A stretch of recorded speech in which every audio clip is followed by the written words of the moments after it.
The shotgun blast echoed through the crisp autumn air like a thunderclap from hell, shattering the fragile peace of the old Kentucky farmhouse.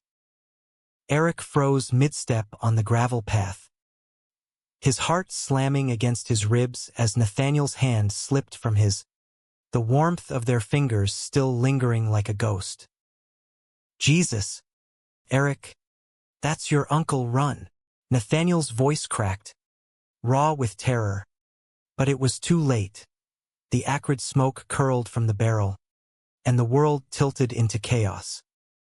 Eric had always known family gatherings could turn ugly, but nothing prepared him for the metallic tang of blood on his tongue or the way his cousin's eyes, wide, pleading, locked onto his just before the darkness swallowed them both.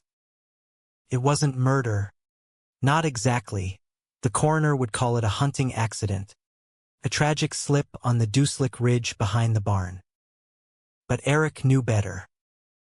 Those eyes hadn't been begging for help. They'd been screaming a secret that had festered in the Harlan family for decades, one that made his own love for Nathaniel seem like a Sunday school sin. That was 3 months ago, and the funeral had buried more than a body. It buried the last shreds of Eric's illusions about blood being thicker than the Kentucky bourbon his father drowned in every night.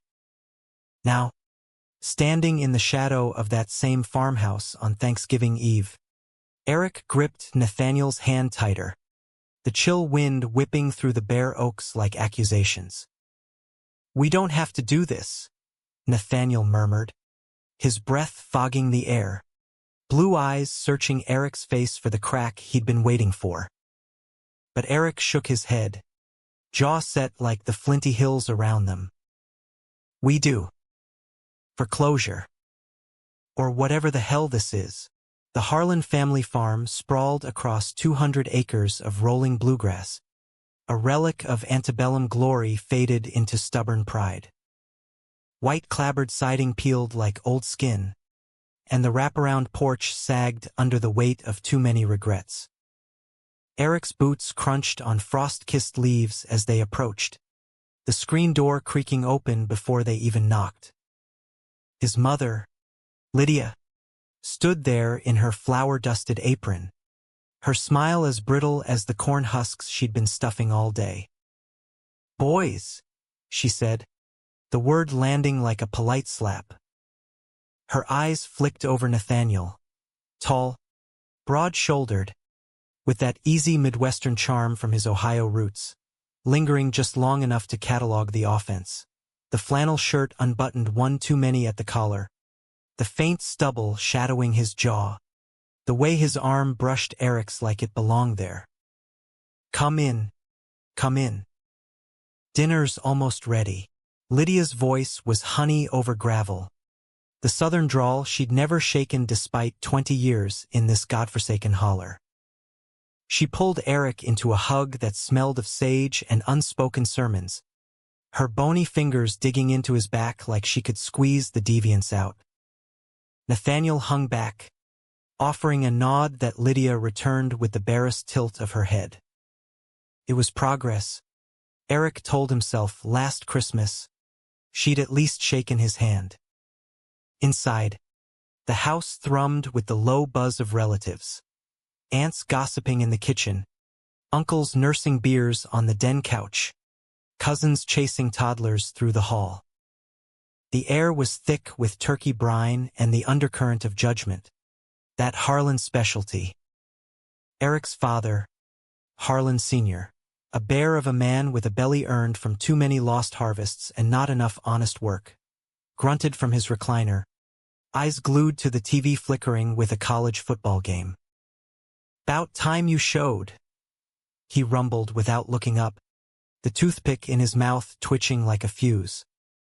Eric forced a grin, steering Nathaniel toward the coat rack. Traffic from Lexington was a bitch. You know how the interstate gets this time of year. It was a lie. They'd left early, detouring through back roads to steal an hour in a roadside motel, bodies tangled in cheap sheets that smelled of bleach and freedom. Nathaniel's laugh had been low, his hands mapping Eric's skin like braille, whispering promises against the pulse in his throat. "We'll get through this," he'd said after, tracing the scar on Eric's collarbone from a childhood fall, or so the family thought. Truth was, it was from the night Eric came out, his father's belt leaving welts that faded slower than the shame. They'd met 2 years back in Lexington, at a dive bar off Bourbon Street. No, wait, that was New Orleans. Kentucky had its own ghosts. It was at the Green Lantern, a hole in the wall with sticky floors and a jukebox that played Johnny Cash like a dirge. Eric, 28 and freshly laid off from the auto plant, had been nursing a whiskey sour, staring into the amber like it held answers to why God had wired him wrong.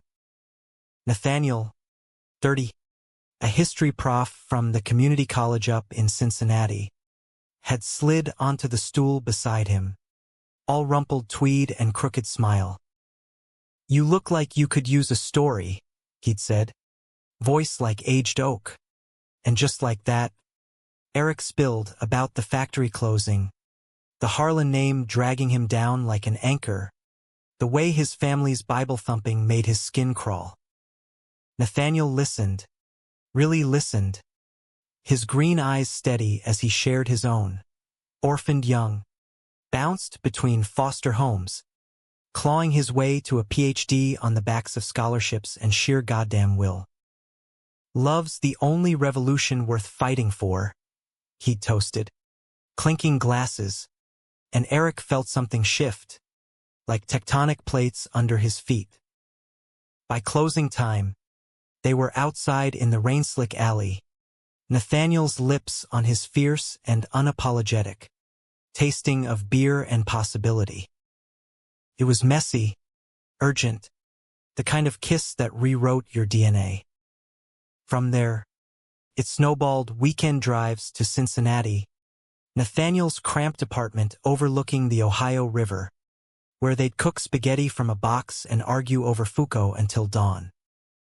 Eric learned to love the way Nathaniel's laugh rumbled like thunder, how he'd hum show tunes in the shower, off-key and unashamed.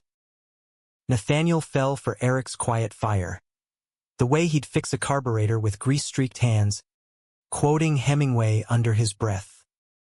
They were opposites, Eric, rough-hewn and impulsive, Nathaniel, thoughtful and steady. But together, they were a force, a quiet rebellion against the Harlan legacy of silence and stiff upper lips. Yet family loomed like a storm cloud. Eric's coming out at 20 had been a bloodbath. Literally, that belt incident leaving bruises his mother iced in secret while his father preached fire and brimstone. "It's a choice, boy." Devil's whisper. The words had carved deeper than the leather. Cousins whispered, aunts prayed extra rosaries, and Uncle Ray, that shotgun-toting patriarch, had taken to accidentally leaving conversion pamphlets in Eric's truck. Only his sister, Mia, 25 and sharp as a switchblade, had his back. "They're scared, Eric, of what they don't understand. Or what they do." Nathaniel got the brunt secondhand. Sidelong glances at barbecues, friendly jabs about city folk corrupting good stock. But he rolled with it, his Ohio politeness a shield. "Let 'em talk," he'd say, pulling Eric close in the cab of his Ford pickup, the radio crooning Patsy Cline. "We got this, until the accident."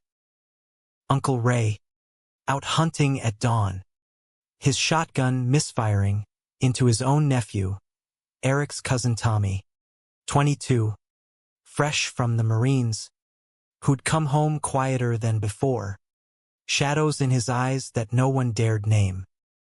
Tommy had pulled Eric aside the week prior, voice barely above a whisper.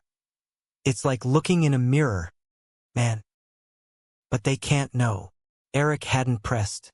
Some secrets were landmines. Then the blast. The blood. Tommy gone in an instant, Ray's face pale as milk, claiming it was the wind, the slope, anything but the truth Eric suspected. A confrontation gone lethal, a family purging its own shame. The funeral was a farce. Black veils and casseroles. Ray's hands steady as he shoveled dirt. Lydia sobbing into Hank Williams on the record player. Eric stood apart with Nathaniel, the only two in slacks instead of overalls, drawing stares like magnets. Afterward, in the church basement, Mia had cornered him. Ray's lying.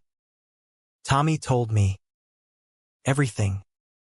And now, we pretend. Her eyes, red-rimmed, held a plea. Eric nodded, but the rot had set in. Now, back at the farmhouse for Thanksgiving, the first without Tommy, Eric felt the weight like a noose.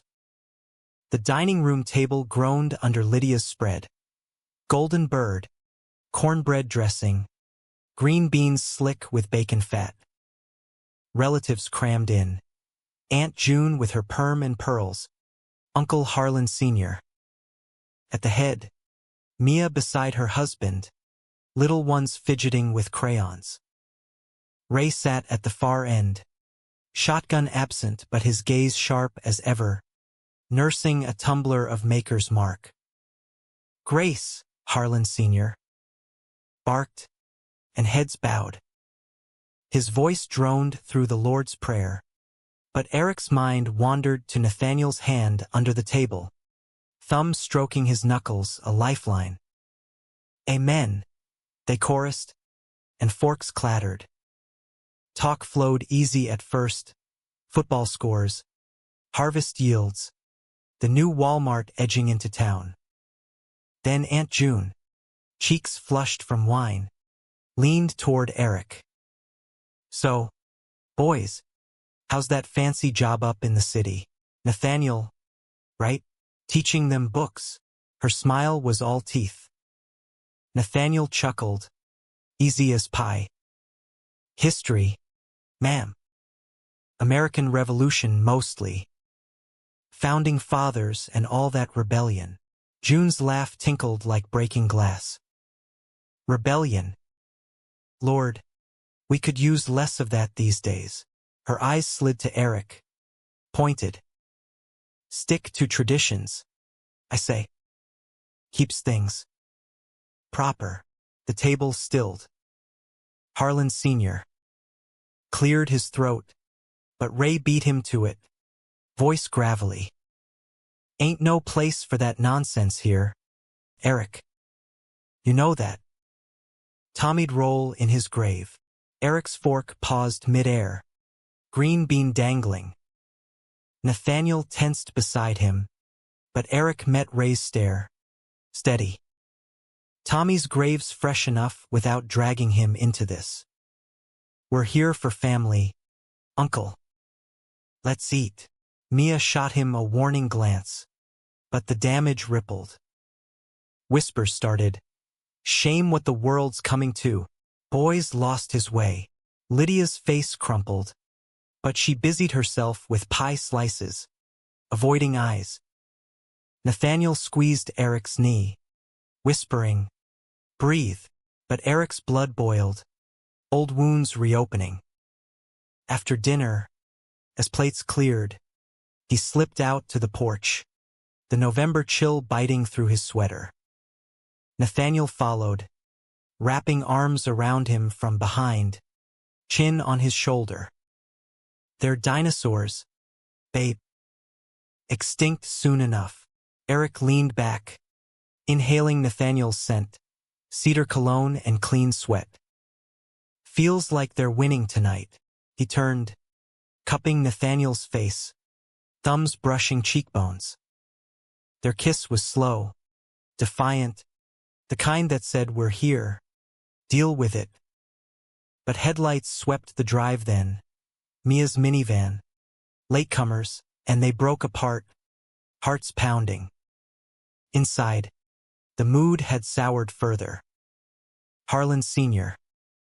held court in the den, Bible open on his lap, railing about Sodom and family values. World's gone soft. Men loving men? Abomination. Straight to hellfire. Relatives nodded, beers clinking in agreement. Eric hovered in the doorway, Nathaniel at his elbow, when Ray's voice cut through, slurred and sharp. You bring that devil into my house. Eric, after Tommy, boy was confused, war did that. But you're choosing it. The room froze. Eric stepped forward, voice low thunder. Confused? Like you confused that shotgun. Uncle, Tommy wasn't lost. He was like me. And you, Eric, Lydia hissed. But Mia stood, face pale. Enough. All of you, but Ray lurched up, face mottled. Like you? That boy's blood's on no one's hands but his own weakness. And yours'll be too if you don't. Nathaniel moved then, hand on Eric's arm, but the dam broke. Eric shoved the coffee table aside, voice cracking. Weakness? The only weak one's you, hiding behind excuses while you bury your own. Tommy told me. The slap echoed louder than the shotgun. Ray's palm connected with Eric's cheek, a crack that stunned the room. Stars burst in Eric's vision, but he didn't fall. Nathaniel yanked him back, fury in his eyes, but Eric held up a hand. Don't. He's not worth it. Chaos erupted, shouts, Mia herding kids out, Lydia wailing. Harlan Sr. hauled Ray to the kitchen, muttering about cooling off. Eric stumbled to the bathroom, cheek blooming red, Nathaniel dabbing it with a wet cloth. Ice fierce. We leave. Now. But Eric shook his head, tasting copper. No. This ends tonight. The farmhouse pulsed with suppressed fury, the kind that simmers like moonshine in a jug, ready to ignite. Eric stared into the bathroom mirror, the fluorescent bulb buzzing overhead like a swarm of angry bees, casting harsh shadows on the welt rising on his cheek. It throbbed in time with his pulse, a badge of the Harlan legacy. Strike first, ask forgiveness from God later. Nathaniel's fingers were gentle, tracing the edge without pressing, his touch a balm against the sting. This isn't you, Eric. Staying to fight ghosts. Eric met his eyes in the reflection, those green depths steady as the Ohio when it floods calm. They're not ghosts. They're family. And Tommy deserved better than this lie. He leaned into Nathaniel's palm, the coolness grounding him. 2 years of this man, his anchor, his fire, and still, moments like this made Eric wonder how he'd survived without him. Nathaniel, with his endless patience, quoting Whitman at 3 a.m. When nightmares clawed, I am large, I contain multitudes. It was their mantra, whispered in the dark of motel rooms or Nathaniel's apartment, where posters of civil rights marches peeled at the edges and books stacked like fortifications. Outside, the den had cleared to a tense huddle. Harlan Sr. nursing a fresh beer, Lydia wringing her apron like a dish rag, Mia pacing with her phone in hand, whispering to her husband on the porch. Ray was gone, stormed out to the barn, shotgun or no, muttering about fresh air. The kids had been shuttled upstairs with iPads and promises of pie, their innocence a flimsy shield against the adult poison seeping through the floorboards. Eric straightened, splashing water on his face, the porcelain sink cool under his palms. We go back in. Confront it. All of it. Nathaniel hesitated, jaw tight, but nodded. That was them, Eric charging the hill, Nathaniel covering his flank. They emerged to find the group reconvened around the coffee table. Pie plates pushed aside like evidence in a crime scene. Eyes flicked up, wary, wounded, waiting for the next shoe to drop. "Sit," Harlan Sr. grunted, gesturing to the sagging couch. Eric did. Nathaniel beside him, their thighs pressing in silent solidarity. The old man cleared his throat, Adam's apple bobbing like a buoy in a storm. "That was uncalled for." Ray's outburst. "Man's grieving." "We all are." His gaze skittered away, landing on the Bible, fingers drumming the leather cover. "Tommy was a good boy. Marines made him strong. Whatever confusion he had, it's buried now." Confusion. Eric's voice was steel wool, scraping raw. "Dad." Tommy wasn't confused. He was gay. Like me. And Uncle Ray knew it. Chased him up that ridge to talk sense into him, then pulled the trigger to shut him up permanent. Gasps rippled. Aunt June's hand to her mouth, Lydia's sob choking off. Mia stopped pacing, eyes wide. "Eric, you can't. I can. And I will." He leaned forward, elbows on knees, the welt pulsing like a second heartbeat. "Tommy pulled me aside last month, at the VFW hall. Said he'd met someone in Afghanistan, a corpsman, quiet guy from Boston. They kept it secret, but it changed him. Made him brave enough to think about coming out. Then Ray finds letters in his duffel. Freaks. Drags him hunting at dawn. Accident. My ass." The room tilted into silence, thick as fog off the Cumberland. Harlan Sr.'s face drained of color, knuckles white on his bottle. "Boy, you got proof? Or is this your lifestyle talking, twisting things?" Nathaniel stirred then, voice even professorial. "With respect, sir. Grief doesn't rewrite facts." Tommy's phone, text to a number in Boston, deleted but recoverable. Eric saw them before the family cleared his stuff. It was a bluff. The phone was long gone, but Nathaniel's calm delivery sold it, his hand finding Eric's under the Afghan throw. Lydia broke first, voice a whisper shriek. "My nephew." "Like that, Lord? Why?" She crossed herself, though the Harlans were Baptist to the bone, old habits dying hard. Aunt June muttered about prayers, but Mia, bless her, stepped up, face fierce. "Because it's who he was, Mama. And Eric too. Y'all act like it's a curse, but it's just love. Same as you and Daddy, or me and Jake." The word love hung there, fragile as a soap bubble. Harlan Sr. slammed his bottle down, foam sloshing. "Love? Bible says man shall not lie with man. The sin, plain. I raised you better, Eric. You raised me to shut up and toe the line." Eric shot back, heat rising. "To marry some girl from church. Pop out kids.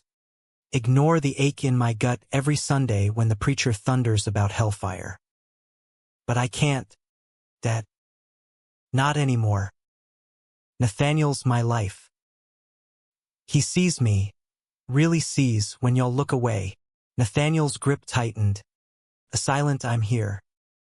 Memories flooded. Their first real date, driving to Mammoth Cave. Nathaniel's hand on the gearshift, fingers interlacing with Eric's over the stick. They'd hiked the echo trails, voices bouncing off limestone, Nathaniel spinning tales of prehistoric floods while Eric marveled at how this man made the dark feel safe. Later, In a picnic blanket under stars thick as buckshot, they'd made love slow and reverent. Nathaniel's body a map of scars from foster fights, Eric kissing each one like absolution. "You're my home," Nathaniel had breathed, and Eric believed it, even as the world bayed at their heels.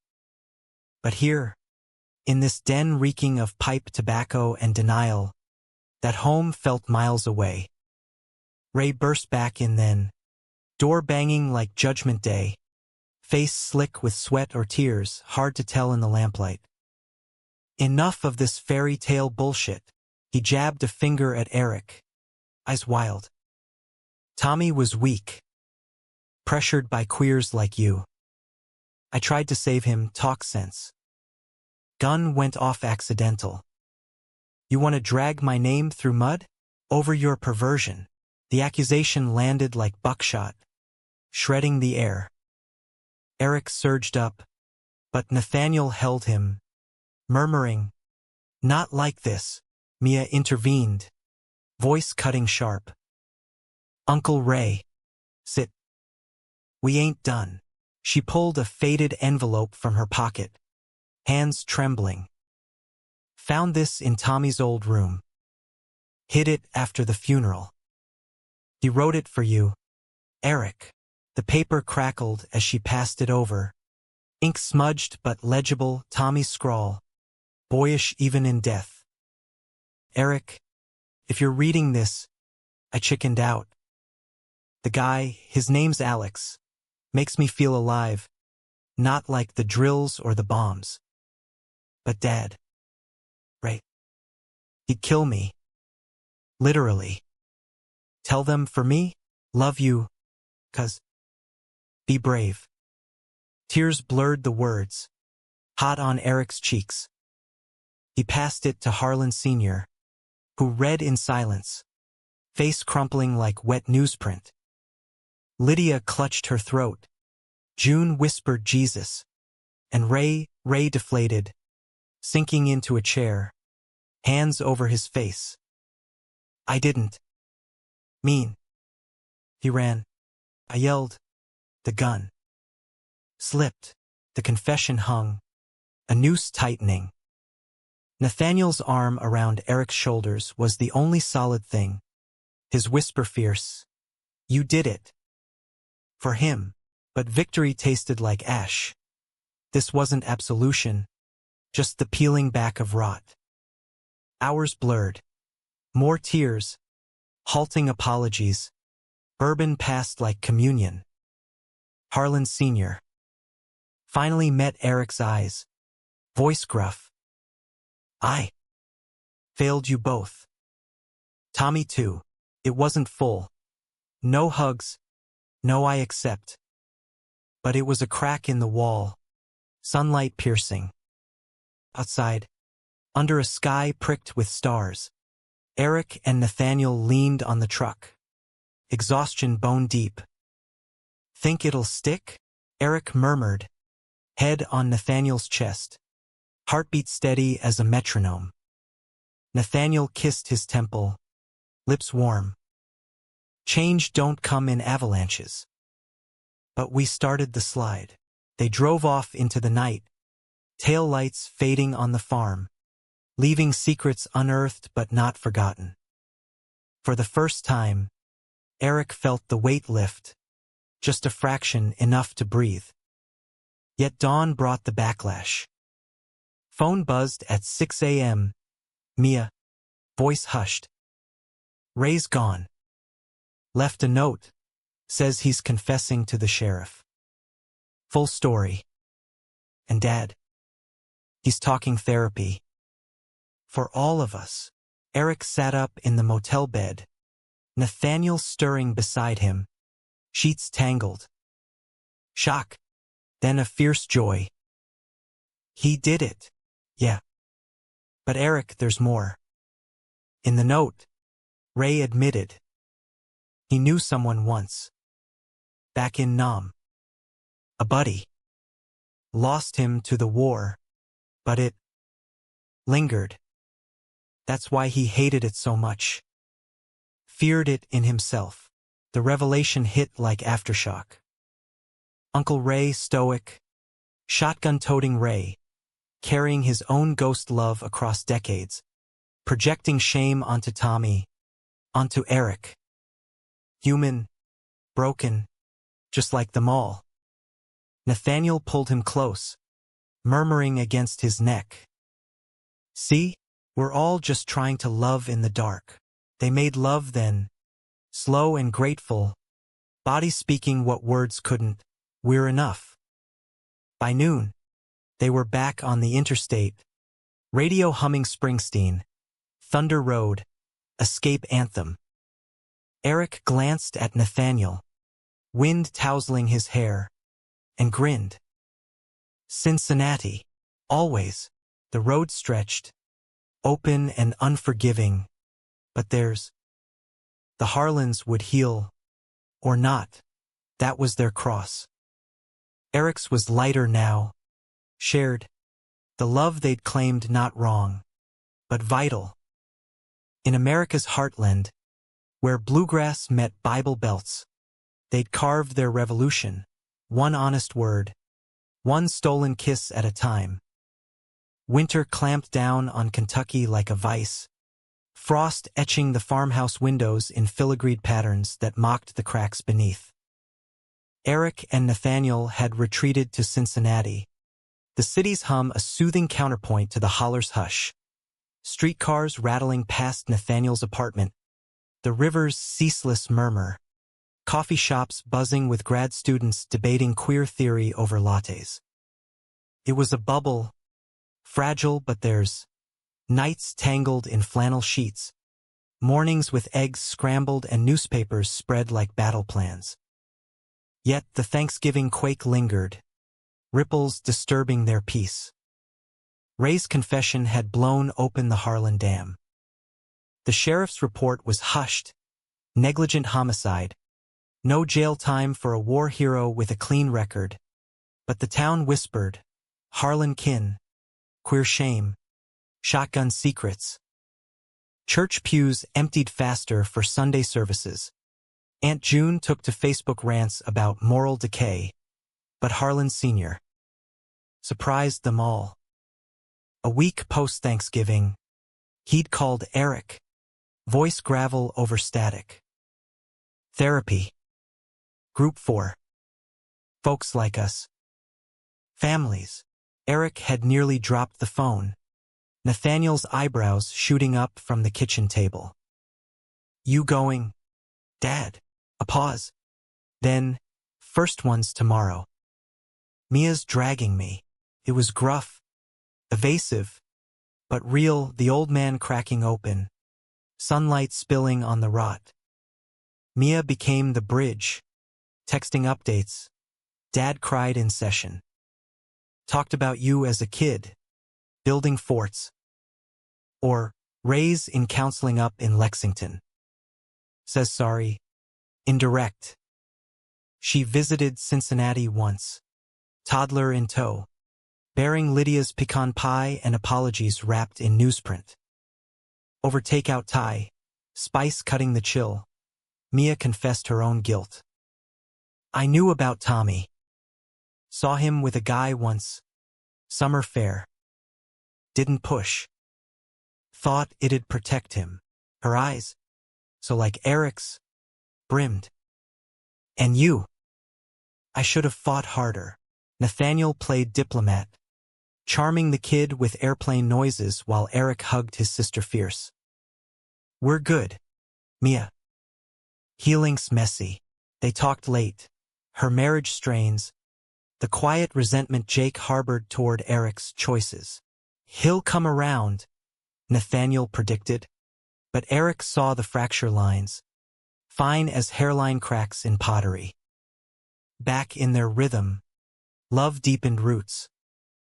Nathaniel's tenure track loomed, applications to bigger universities, whispers of Boston or Chicago, and Eric fretted, grease under his nails from a new gig at a garage uptown. What if you go? And I, he trailed off, wrench slipping in his hand. Nathaniel pulled him up, overalls smudged, kissing the worry from his brow. We go together. Or I stay. You're my tenure, Eric. It was corny, pure Nathaniel, romantic with a historian's flourish, and it stuck, a talisman against doubt. Christmas crept in, snow dusting the Ohio like powdered sugar. They debated the farm, tradition versus trauma. One more, Eric decided, needing to see if the confession stuck. Nathaniel agreed, packing gifts, books for Mia, a monogrammed flask for Harlan Sr., careful olive branch. The drive south was a gauntlet, wreaths on barns, radio carols clashing with Eric's playlist of Bowie and Prince. They arrived at dusk, farm lights twinkling like hesitant stars. Lydia met them at the door, apron crisp, but her hug lingered, fierce. Missed you, son. No boys, just Eric. Then Nathaniel, a nod, almost warm. Progress. Inside, the tree loomed in the parlor, tinsel draped and topped with a crooked star. Relatives fewer this year, June absent, citing flu, others scattered by scandal's chill.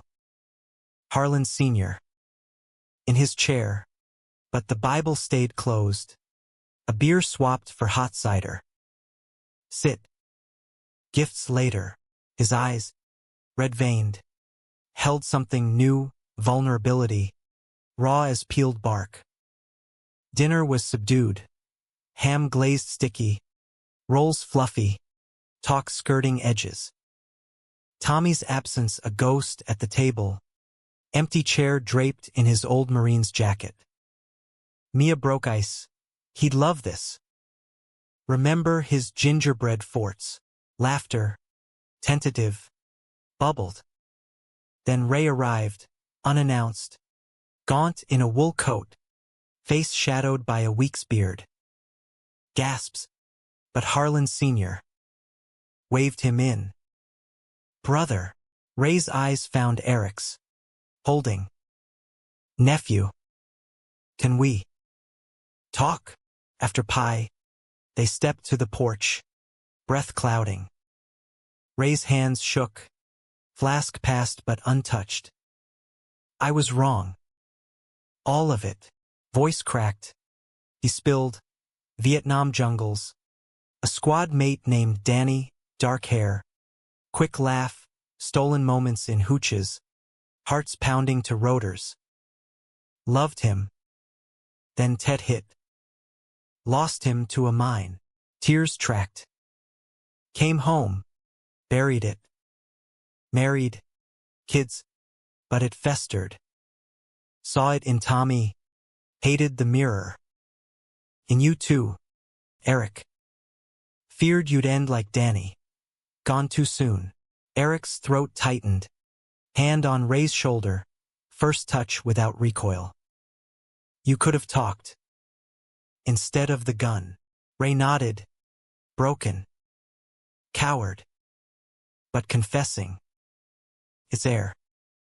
Finally, they stood. Wind whispering pines. A truce forged in frost. Nathaniel watched from the door. Pride in his eyes. Pulling Eric inside later for a stolen kiss in the hall. Quick. Electric. Tasting of cloves. Hero, he murmured. But betrayal brewed subtle. New Year's. Back in Cincy. Eric's phone lit with a text from an unknown. Know your secret? Ask Mia about Jake. Heart stuttered. Nathaniel frowned over takeout. Old flame?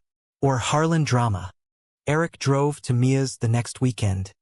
Alone, Nathaniel buried in syllabi. She met him in the driveway, face ashen. It's Jake. He's seeing someone. Woman from his office. Been months.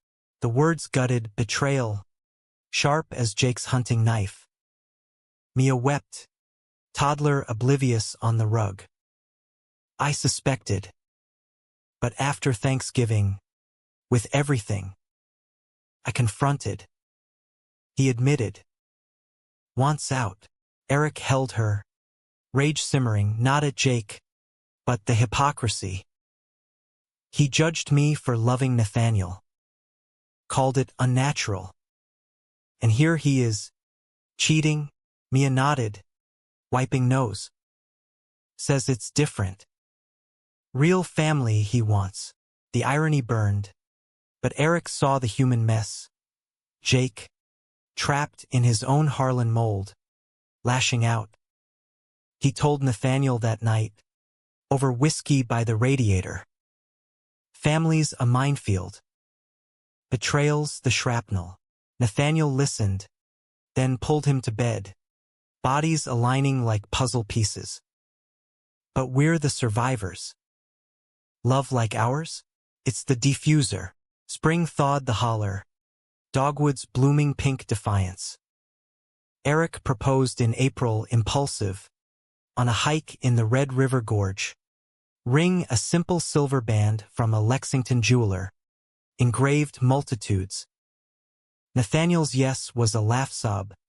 Tackle hug sending them tumbling into moss. Yes. Yes. God yes. Word spread. Mia hooped over FaceTime. Lydia sent a card, stiff, but signed love. Mom. Harlan Sr. Called, proud. Son. Invite us to the wedding. Ray even mailed a check. For the future. Sorry ain't enough. But Jake's shadow loomed. Divorce papers filed.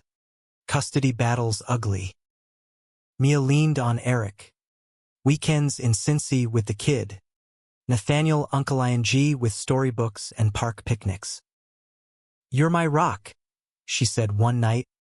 Wine loose. And Nathaniel. He's gold. Summer scorched. Wedding plans simmering. Small. Courthouse then reception at a riverboat bar. Queer friends from Lexington mixing with wary Harlans. Then the gut punch. Anonymous email to Nathaniel's department chair. Unfit. Promotes deviant lifestyle to students. Screenshots attached. Old texts from Eric. Private moments twisted public. Nathaniel's face drained when he showed Eric. Over dinner gone cold. They think this buries me, but fury sparked, not fear. Who? Eric knew. Jake. Bitter in his bachelor pad. Or June's gossip chain. We'll fight. They did. HR investigation cleared Nathaniel. But the scar lingered. Trust fractured. Fall circled back. Anniversary of the blast. They returned to the farm, not for gathering, but closure. Ray waited on the ridge. Shotgun traded for a plaque. Tommy Harlan, beloved son. Live true. They stood. 3 men in silence. Wind sighing through hickories. He'd be proud, Ray said. Of you too. Eric nodded. Nathaniel's hand in his. Betrayal had carved deep, but love stubborn, romantic, human had filled the voids. In America's fractured heart, they'd claimed their story, wrong no more. The wedding was a quiet revolution, held on a sweltering August afternoon in Lexington's old courthouse, where history hung heavy in the marble halls, echoes of civil rights filings and moonshine trials. Eric stood at the altar in a charcoal suit, borrowed from Nathaniel's closet, the fabric crisp against his sun-browned skin, tie knotted crooked because who the hell cared about perfect? His heart hammered like a V8 engine, palms slick as he watched the doors, willing Nathaniel through them. Mia flanked him, matron of honor in a simple sundress, her divorce ink still drying but smile genuine. Toddler squirming in her arms with a fistful of wildflowers. The doors swung, and there he was, Nathaniel, golden in linen, hair tousled by the humidity, eyes locking on Eric's with that crooked grin that said mine. The officiant droned, vows exchanged, rings sliding cool over knuckles. But Eric heard only Nathaniel's voice. Steady. I choose you. Every day. In every storm. Tears pricked. Eric's response choked out. Raw. You're my thunder road. Forever. Cheers erupted. Queer chorus from the lantern crew. Tattooed bartenders and profs with rainbow pins. Mingling awkward with Harlan's in the pews. Lydia dabbed eyes with a lace hanky. Harlan Sr. nodded gruff approval. Ray in the back row. Suit starched but gaze soft. Jake absent. A ghost excised. Afterward, the riverboat chugged along the Kentucky. Bluegrass band twanging queer anthems. KD. Lang into Johnny Cash mashups, while bourbon flowed and toasts clinked. Mia raised her glass. To love that survives shotguns and secrets. Laughter. Cathartic. But romance's glow faded into autumn's grind. Nathaniel's tenure bid sailed through. A junior position at UK in Lexington compromise, pulling them south. Eric found steady work at a hybrid garage, retrofitting trucks for eco-commutes. Grease his therapy. Their new place, a shotgun house in Chevy Chase, creaky floors and a porch swing, where evenings blurred into slow dances to Coltrane.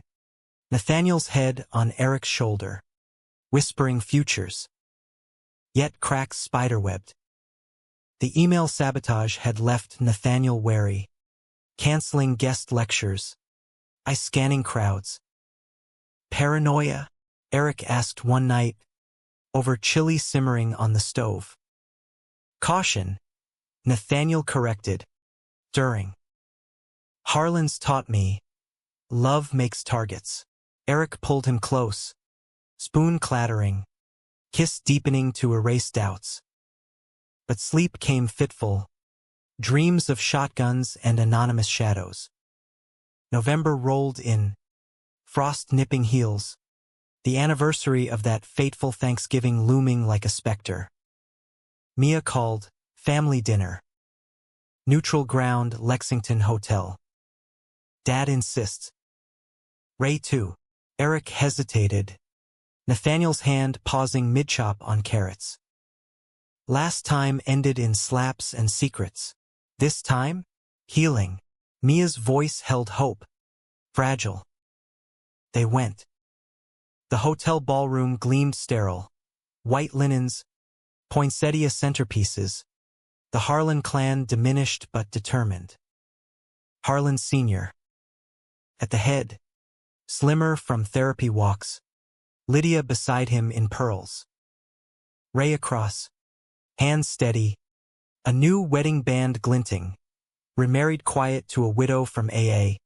Grace found late. Mia and her new beau. A gentle accountant named Tim. Kid on booster giggling at rolls. Talk meandered. Grandkids' antics. Ray's garden tomatoes. Nathaniel's fall syllabus on LGBTQ+ in American Lit. June was there, begrudging invite. Her rants softened to questions. So, you teach that? History. Nathaniel's answer charmed. The hidden threads. Like Harlan roots in abolitionists, forgotten rebels. Then dessert, pecan pie, fork scraping. Harlan Sr. stood, glass raised, voice thick. A year ago, we broke. Secrets, sins. Lost Tommy, nearly you, Eric. Eyes glistened. But love is tougher than we knew. Yours, Nathaniel's, it's taught us. He nodded to Ray, who rose, envelope in hand. Letters, Ray said, passing them. Tommy's stationery, posthumous. To each, apologies, loves, Truths. Eric's read. 'Cause. Be loud for us both. Alex says hi, visiting soon. Sobs. Hugs. Lydia embracing Nathaniel fierce. Whispering son. June averted eyes but stayed silent. But the dark secret resurfaced. Not with blast but whisper. Post-dinner. In the lobby bar. Jake appeared. Uninvited. Suit rumpled. Eyes bloodshot. Mia stiffened. Tim protective. But Jake zeroed on Eric. Heard the fairy tale wedding. Congrats. Venom dripped. Leave, Eric said. Low. Nathaniel tensed. But Jake laughed. Bitter. Or what? Tell your hubby the full story. He leaned in. Breath whiskey. That email? Me. Payback for Mia taking the kid. But here's the kicker, your precious Ray. I knew. Dug up his nom letters years back. When he preached at me about straights only. Blackmailed him quiet once. To keep the family peace. Ray's face blanched across the room. He'd overheard. Chaos, shouts. Mia hauling Jake out. Harlan Sr. Restraining Ray's lunge. You son of a bitch. Danny's memory ain't leverage. Security swarmed. Jake dragged off sputtering threats. In the aftermath, confessions cascaded. Ray admitting the blackmail's toll, fueling his rage at Tommy. Jake's betrayal not just marital, but generational poison. Eric pulled Nathaniel aside. Hotel garden misty, benches damp. This family. It's a hydra. Cut one head, two grow. Nathaniel cupped his face. Thumbs wiping rain or tears. But we cauterize. With truth, they kissed. Slow under sodium lamps. Reaffirming us against the myth. Months healed slow. Jake faced charges. Harassment. Custody revoked further. Ray and Eric bonded uneasy. Fishing trips. Sharing Danny and Nathaniel stories. Ghosts laid companionable. Lydia hosted brunches. Nathaniel's pie crust critiqued then praised. Harlan Sr. Even attended PFLAG. Badge pinned proud. Spring bloomed adoption papers. The kid. Now for. Calling Eric, Uncle E. Nathaniel Storyman. Their love. Once claimed wrong. Wove the family anew. Threads of betrayal rewoven romantic. Human. Yet climax crested Memorial Day. Ridge Memorial for Tommy. Alex arrived. Boston accent crisp. Handshakes firm. Stories shared. Laughs. Losses. As sun dipped. Eric and Nathaniel stood apart. Arms linked. Worth it? Nathaniel asked. Every scar. Eric turned. Proposal ring catching light. Love's the only right. In America's tapestry, frayed. Vibrant, they'd mended a stitch. Human as dawn.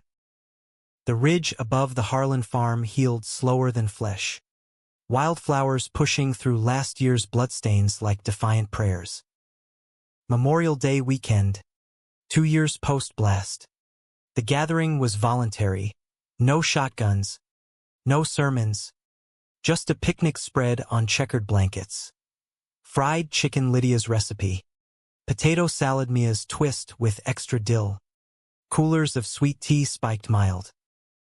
The family, paired to essentials, circled Tommy's plaque. Granite etched simple. Lived free. Loved fierce. Alex, Tommy's Boston ghost made flesh. Knelt there first. Placing a faded photo. 2 soldiers. Arms slung. Grins wide under helmets. He saved me, you know. Pulled me from that ditch. Voice thick. He stood, clapping Eric's shoulder. Said you were the brave one. Eric nodded, throat tight, Nathaniel's presence a steady hum at his side. The air hummed with cicadas, Kentucky summer thick as molasses, but lighter now, secrets aired, betrayals cauterized. Ray manned the grill, apron smeared, flipping burgers with a whistle, his new wife Ellen beside him, laughing at his dad jokes. She'd come with grace, widow's wisdom, no prying into nom letters Jake had weaponized. Fools fear what they can't control, she told Eric once, over coffee. Loves the control, Harlan Sr. Presided from a lawn chair, belly trimmer, eyes clearer sans daily six-pack. Therapy stuck. He'd even read one of Nathaniel's recommendations. This book is gay, dog-eared. Eye-opener, he'd grunted at Easter dinner, passing the peas. Lydia, softer around edges, fussed over grandkid. Officially there's now adoption sealed in April. Little Harlan, Hank, they called him, chasing fireflies with a net. Mia and Tim beaming nearby.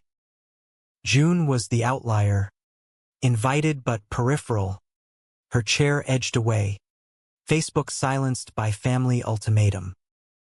She picked at pie, eyes darting, but when Alex shared a Tommy anecdote, boot camp pranks, stolen kisses in barracks, she cracked a smile, tentative. Boy had spirit. Nathaniel, ever the weaver, bridged gaps, quizzing Ray on war tech, debating Harlan Sr. On civil rights, Reagan versus real change, charming Ellen with Ohio farm tales.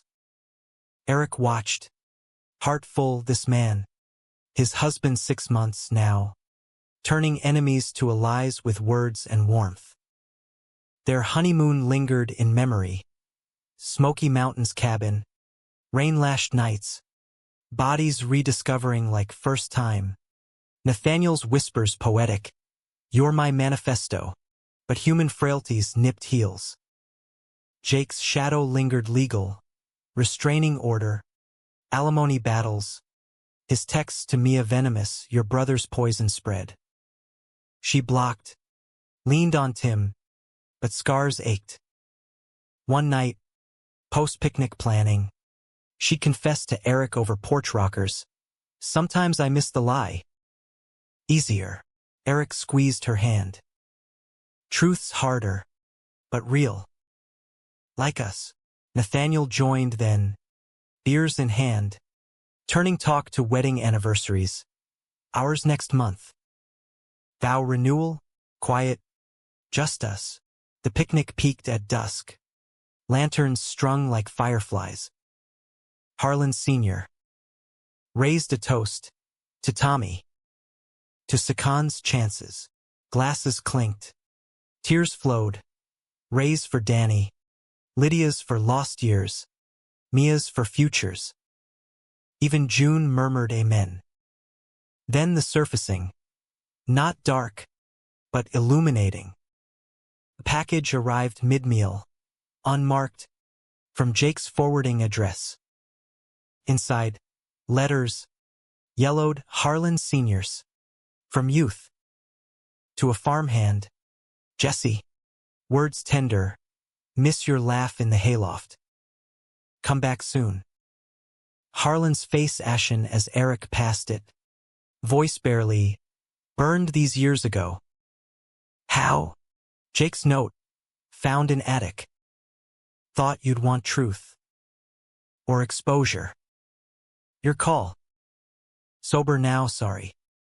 Redemption's edge. Blade or bomb. Silence stretched. Then Harlan spoke. Voice steady. Jesse was my first. Summer 68. Taught me more than tractors. Gasps.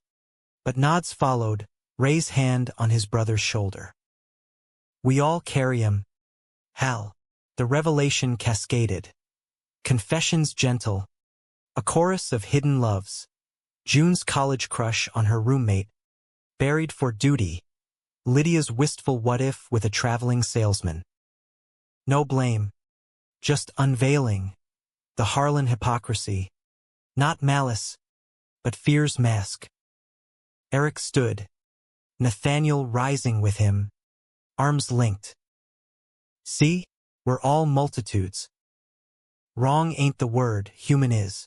Laughter broke, cathartic.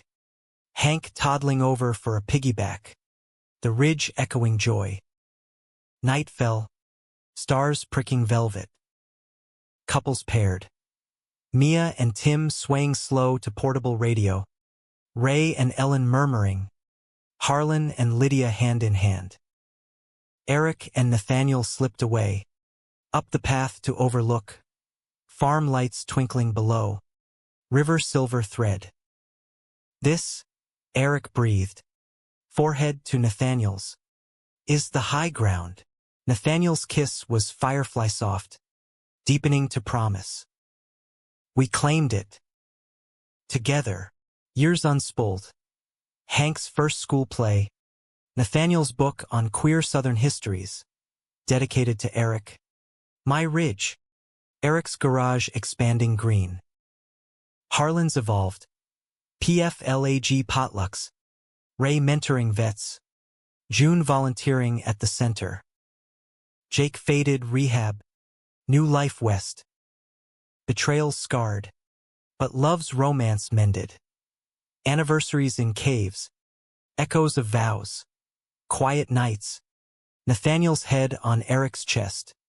Heartbeat their lullaby. Highs dramatic, adoptions, publications, lows emotional relapses, losses but always the pullback. In America's soul, where bluegrass bends but doesn't break, their story ended not in tragedy, but quiet triumph. A family, flawed and fierce, loving loud. Wrong? Never. Essential? Always.